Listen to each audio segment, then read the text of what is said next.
আর আমরা দেখতে পাই যে ছাদে থাকা সেই ব্যক্তিটি আর কেউ নয়, বরং কাউন্সিলর চ্যানজি ছিল।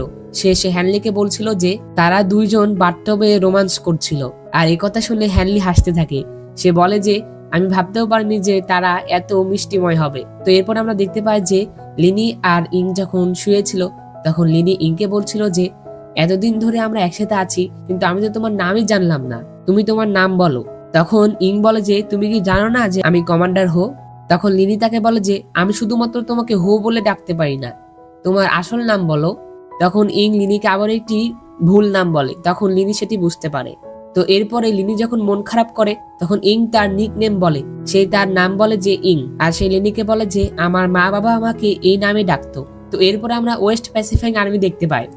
আর আমরা দেখতে পাই যে তারা যুদ্ধ করে ওয়াং সিটি আবারও দখল করে নেয়। আর তখন ডাকাতের লিডার পেইওয়ানকে বলে যে আমি একটা জিনিস বুঝতে পারলাম না, যে আপনারা যদি শহরটি আবার দখল করতেই আসেন তাহলে প্রথমে শহরটি ছেড়ে চলে গিয়েছিলেন কেন? তখন জেনারেল পেইওয়ান বলে যে আসলে আমরা শহরটি ছেড়ে দিয়েছিলাম না, আমরা শহর পরিত্যাগ করার একটি গুজব ছড়িয়েছিলাম। আর আমাদের গুপ্তচরদের এই শহরে রেখে গিয়েছিলাম, যেটাতে তারা তাদের খাবারে বিষ মিশাতে পারে।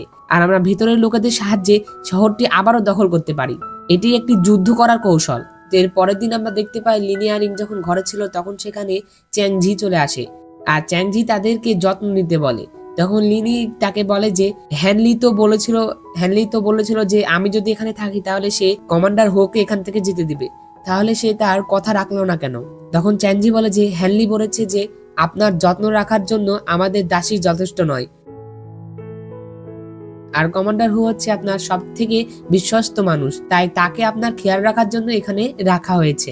তো এরপরে তারা সেখান থেকে চলে যায়। তো এরপরে আমরা দেখতে পাই যে লিনি ইংকে এসে বলে যে যেহেতু আমরা ঘরে আটকা পড়ে গিয়েছি তাহলে আমাদের করার কিছুই নাই, কেননা আমরা দাবা খেলি। তখন ইং বলে যে বাজি নিয়ে খেলতে মজা লাগবে। তখন লিনি বলে যে আমি যদি জিতে যাই তাহলে আমার সেই মালার ক্ষতিপূরণ দিতে তোমার হেয়ার পিনটা আমাকে দিবে। তখন ইং বলে যে যদি তুমি হেরে যাও? তখন লিনি বলে যে আমি যদি হেরে যাই তাহলে তুমি আমাকে অর্ধেক শস্য দিবে। তখন ইং তাকে বলে যে আমি কি তোমাকে কিছু দেওয়ার প্রতিশ্রুতি দিয়েছিলাম? তো এখানে এপিসোড 5 শেষ হয়ে যায়। তো বন্ধুরা, ড্রামাটি তোমাদের কাছে কেমন লেগেছে অবশ্যই কমেন্ট করে বলে দিও। আর যদি ভিডিওটি ভালো লেগে থাকে তাহলে অবশ্যই একটি লাইক করে দাও। আর আমার চ্যানেলটি সাবস্ক্রাইব করে পাশে থাকা বেল বাটনটি অলে ক্লিক করে দাও, যাতে পরবর্তী ভিডিও নোটিফিকেশন সবার আগে তোমার কাছে পৌঁছে যায়। তো দেখা হচ্ছে পরবর্তী কোনো এপিসোডে। সে পর্যন্ত ভালো থাকো, সুস্থ থাকো এই কামনা করে আজকের ভিডিও এখানে শেষ করছি।